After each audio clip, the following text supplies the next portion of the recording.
Right now at 10 on My 40. Flash flooding and mudslides in the mountains, and more rain is in the forecast. We're ending one weather-worn day and headed into another. No one wants to be responsible for making someone else very sick. To help prevent that, health officials have a new job opening they're working to fill. The need right now for contact tracers. Phase 2 of reopening North Carolina could start this week. Tonight, we're hearing from some business owners who aren't ready to let people in just yet. Also tonight, what some North Carolinians are doing to help businesses stay afloat. News 13 on My 40 at 10 starts right now. Now, from Western North Carolina's news leader, this is News 13 on My 40.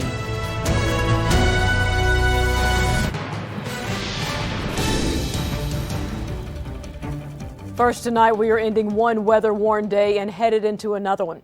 A lot more rain is on the way. Chief Meteorologist Jason Boyer is tracking the system for us. Jason, some areas are already dealing with problems tonight. Yeah, the Catawba River has come down a little bit now and below minor flood stage at this hour, but you can see we're still dealing with the flooding in some cases. Now, the green dots and the green diamonds represent we were having no flooding on those rivers and those river gauges, but a little bit of flooding still occurring again earlier this evening along the Catawba. Minor flooding there with that yellow diamond, and down here we have the Pacolet River and the Middle Tyger River also producing some minor flooding there into Spartanburg and Greenville County. But for the best part of the day now, we have not seen tremendous rainfall in many areas. In fact, a big break from the steady and heavy rains here in the foothills. Still a flood warning, though, for McDowell County till 10:30 because there's still water covering some of the roads. This is where the heavy rain axis is now, well west of I-26 for now. But watch over time. This is going to change, and this is how much rain has added up the last 48 hours. May not match all those rain gauges out there, but it's an idea. 4.5 to 5 inches. Rutherford County, Polk County, into McDowell County, very common in the last 48 hours. All right, until Thursday morning, we have flash flood watches out for all of these counties. Still includes Buncombe, Henderson, Transylvania, eastward into the foothills. Still includes the majority of the upstate as well. Watch over time. This evening, yeah, we're not going to see a lot of activity, but tomorrow morning, here comes another slug of moisture. If this model's correct, we're going to start to see things get more active in the afternoon, especially shifting that rain access farther east into the foothills over the same areas that were pummeled today, and some of us also included in the French Broad River Valley. So plan for more heavy rain and possible flooding and mudslides. Rise and shine forecast, temperatures in the low 50s, but do not expect a warm day. I'll show you how chilly tomorrow's temperatures will be coming up. Flooded roads and landslides in Polk County tonight, stranding several homeowners. News 13's Taylor Young joins us live in Tryon, and Taylor, crews are on high alert tonight.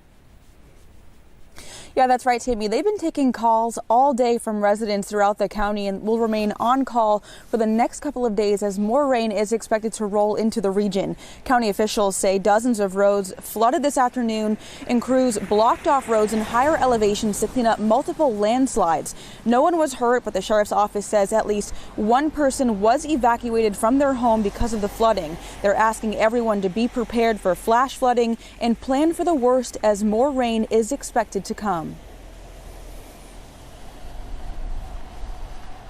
Just be vigilant, pay attention to those weather forecasts, know your escape routes. If you've had flooding in your area before, you're going to have flooding again, so be prepared for that. Crews will be also on the lookout for downed trees. Right now, officials say all residents should have power, but that could change. And about a dozen residents were stranded today when their road flooded out. At 11, we speak with one of the homeowners who says she has seen nothing like this. Reporting from Polk County, Taylor Young, News 13. With the threat of flooding and high river levels, the state has placed several swift water rescue teams on standby. That includes the one in Buncombe County. Crews loaded up boats and equipment this afternoon and were updated on the latest conditions. They say COVID-19 has created another level of preparation. In addition to the things that they typically take with them, we've provided them masks for both themselves and for the survivors that they may be rescuing. The Buncombe County team will be on standby for the next 48 hours.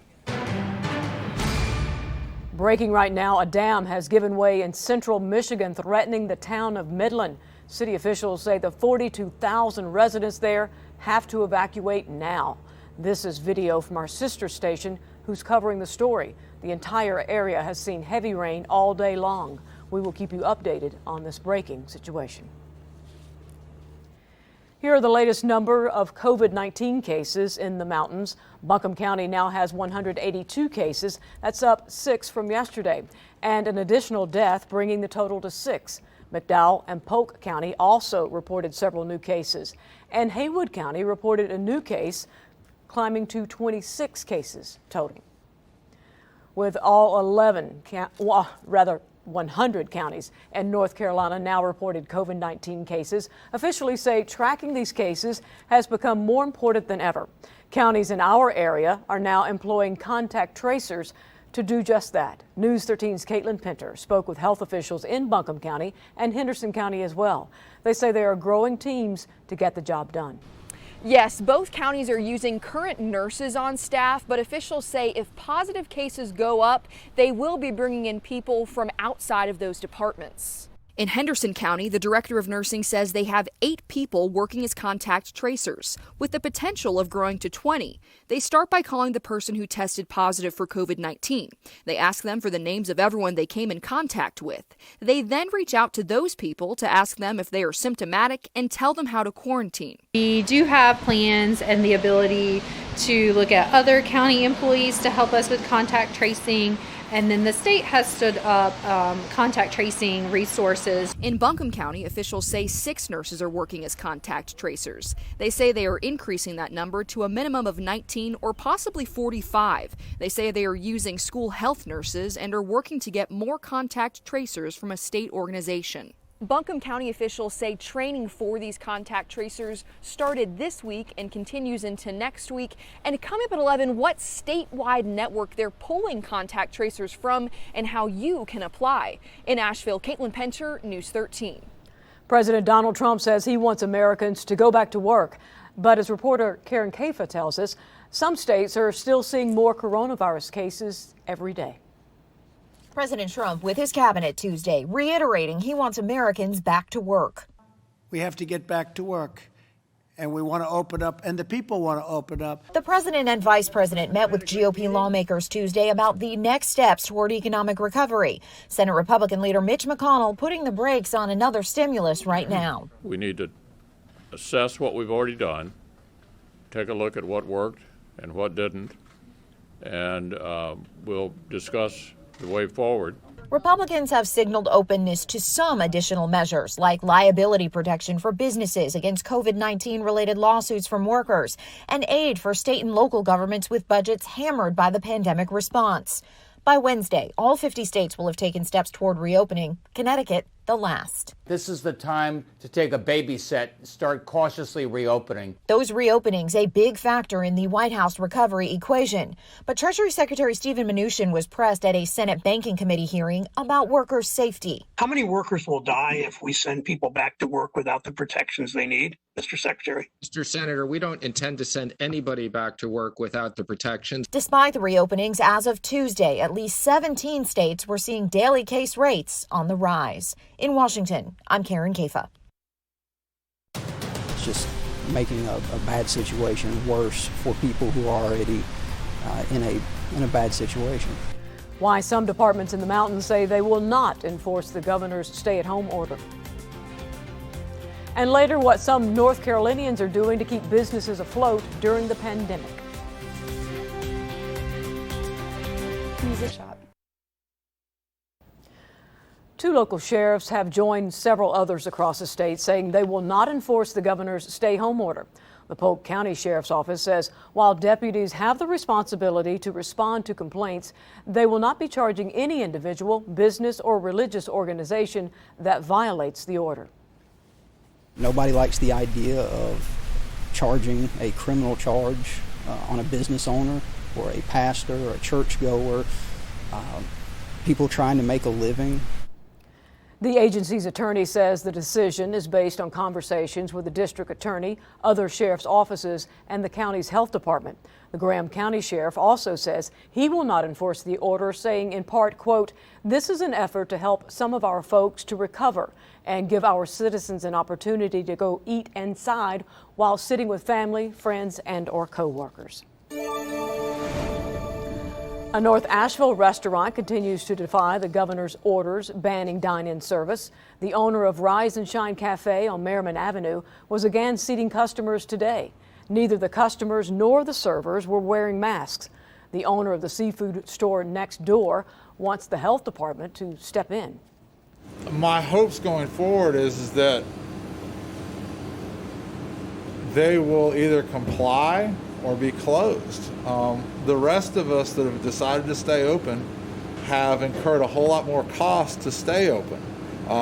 Sanitizers, gloves, that's not happening next door, and that's the fear that I have. The Rise and Shine owner has already been ticketed once for violating the order. The misdemeanor violation could result in a fine or jail time if there's a conviction.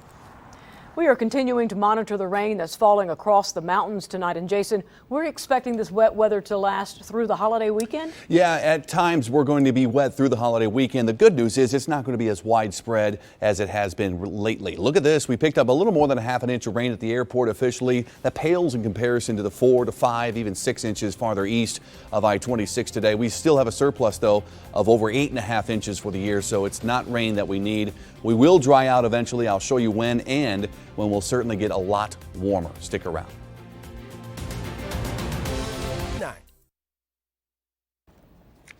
Residents in Raleigh band together to keep local businesses there afloat.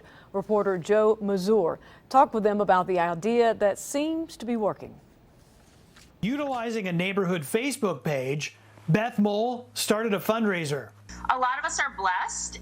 And so I know I felt like, how can I use the money that we have or that we're being gifted through the stimulus to bless others that are being hit hard?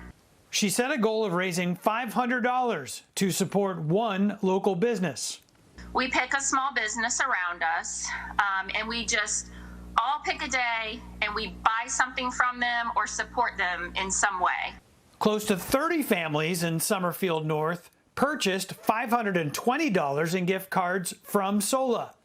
Beth then donated those cards to support staff at Springmore Life Care Retirement Community, helping 2 local businesses simultaneously. It's just really great to know that that people are out there thinking about other health centers such as nursing homes or assisted living or independent living, where they have staff members that do just as important work and are just well deserved as much as anyone. So I was really excited that they chose us. And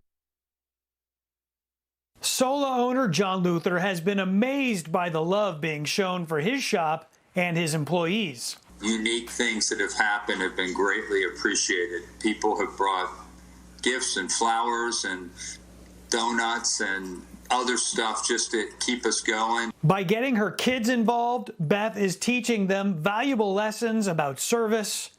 Bigger picture, her dream is to inspire other communities. Every neighborhood to do this with one business, they could do it once or they could do it 5 times like we probably will. It really speaks volumes to the people that are in the trenches or overwhelmed financially, and it gives us the opportunity to love each other well. White Labs Asheville is giving back to frontline workers. They're donating pizzas to them every Thursday. It's a way of them giving back called Giving Thursday. Just last week, they donated pizza to Asheville Police. This week, they are donating to emergency services. Asheville is such a giving community, and part of our company culture is we say cultivating community, and we just want to hop on the Asheville bandwagon. If you buy 2 pizzas from White Labs on Thursdays, they will donate 1. If you would like to nominate a deserving group, you can reach out to them on their Facebook or Instagram pages. We are nearly 2 months into the North Carolina stay-at-home order, and now psychologists are looking at the way people are handling the pandemic so far, from quarantine to self-isolation to social distancing and schools and businesses being closed. There's a built-in fear factor about a virus that's spreading rapidly in some communities. Many are still just trying to come to grips with something that's so unexpected. I think it's more difficult than people had anticipated. We didn't know quite what the new normal was going to be, and in some ways there's so much uncertainty we still don't know what's going to happen. Mental health professionals say there's a fear that prolonged depression and anxiety could lead to more alcohol and drug abuse, and in extreme cases, a higher rate of suicide. Swimming pools in North Carolina could open this weekend. Governor Roy Cooper says restrictions will be announced later this week. It's part of phase 2 of the governor's plan, which is set to begin this Friday at 5 p.m. Officials say safety precautions must be taken. We know that the pools will need to do things to protect folks. It will likely require having less people around than at full capacity. Making sure that they're spacing chairs around the pool, wearing face coverings when not directly in the pool, and then once in the pool, having some social distancing within them as well. Dr. Mandy Cohen says it all depends on the state's numbers and metrics in the next few days. Skywatch Weather, sponsored by Ingalls.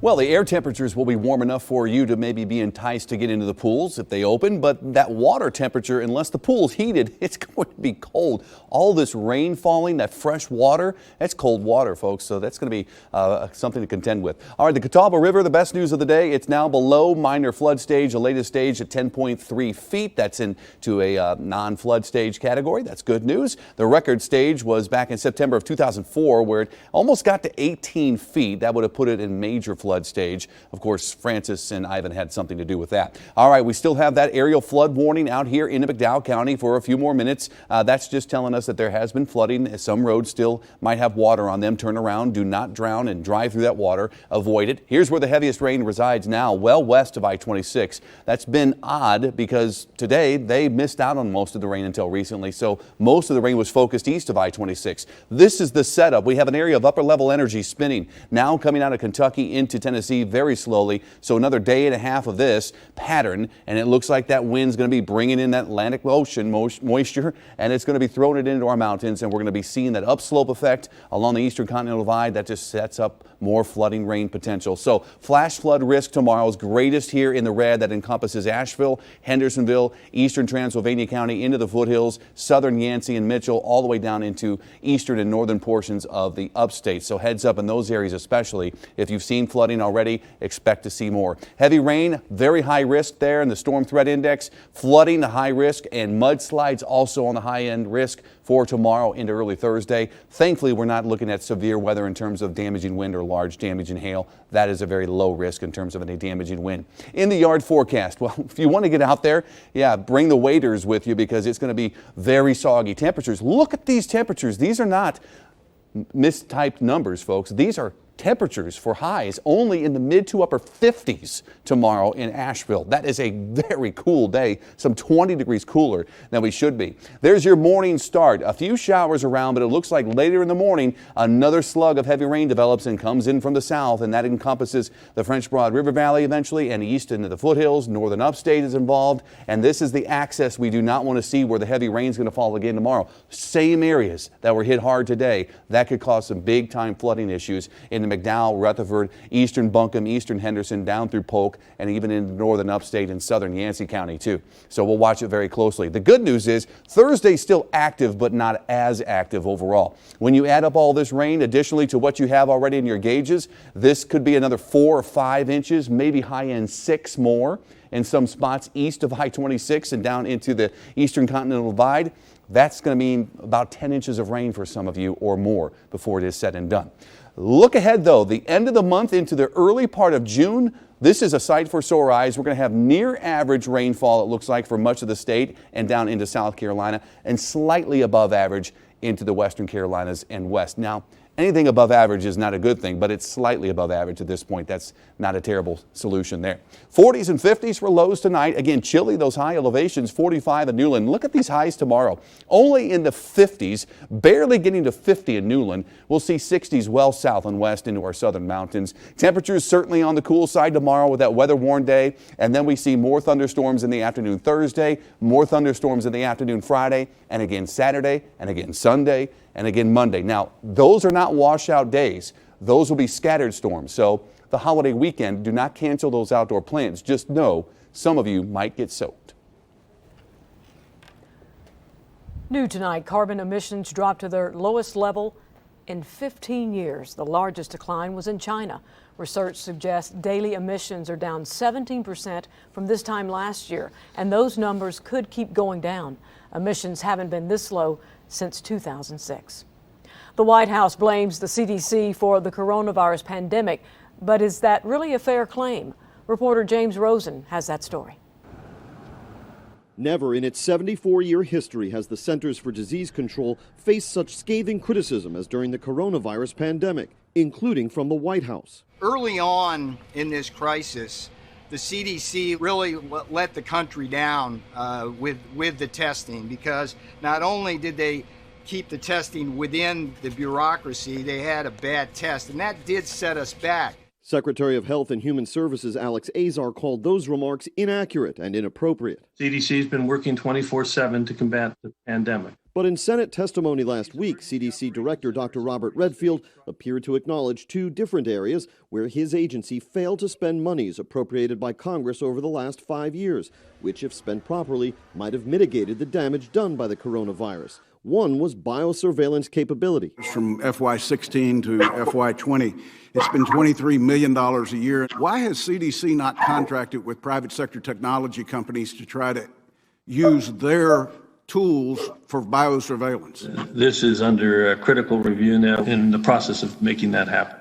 Dr. Redfield declined to be interviewed for this story, but his aides later emailed figures showing CDC spent nearly $100 million on biosurveillance in the time frame Senator Burr specified. CDC also failed to fill 30 new biosurveillance positions created when Congress reauthorized the Pandemic and All Hazards Preparedness and Advancing Innovation Act of 2018. As of mid-April, 0 of those 30 billets had been filled. I know we're in the process of continuing to try to figure out how to move that forward, sir. In its email, CDC told Sinclair the agency is hiring data workers, but under different authority. And Republican Senator Mitt Romney referenced his recent complaint that less than 10% of nationally notifiable disease reports are submitted in a format that allows for analysis in real time. I'm talking about granular demographic, hospitalization, treatment data.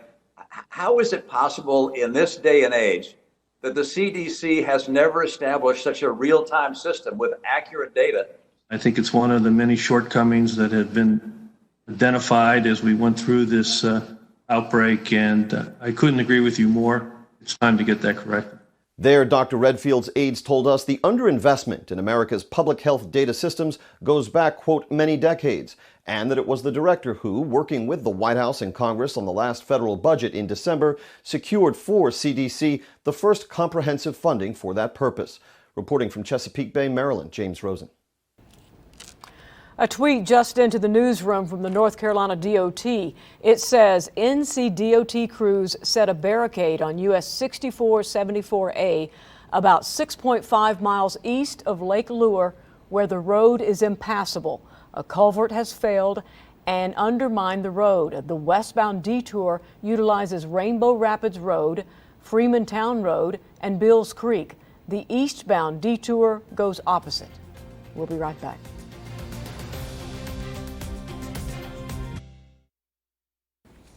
Tonight, this next story is very sweet. One South Carolina boy's new hobby solved an 8-year-old mystery. You're going to get stuff. Finding buried treasure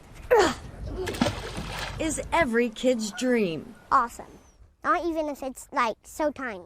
It's still awesome. Ready?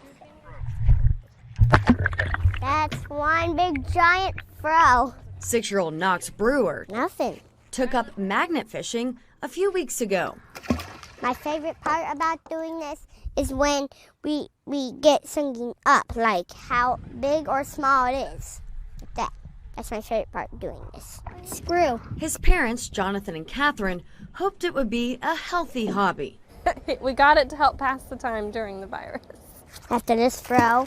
It didn't take long for Knox to strike gold. Oh, you might catch a nail here. During a Mother's Day outing, he discovered something big sitting at the bottom of Whitney Lake. Extremely heavy. With the help of a nearby stranger, they fished out a locked metal safe, pried it open, and jackpot. Jewelry, notebook, and checkbook. It's a wallet! From there, Jonathan called police. Turns out the safe belonged to a neighbor who said the safe was stolen from her home 8 years ago. The first thing she did was just kneel down, hug Knox, and just thanked him for bringing that closure to her. She got some missing charm bracelet pieces were still left in there. She said all the expensive stuff was gone, but at least she got closure and some of her pieces back. Fishing for fun turned out to be a life lesson. He himself wants to one day become a police officer. He got a lot of fun out of them coming out, investigating.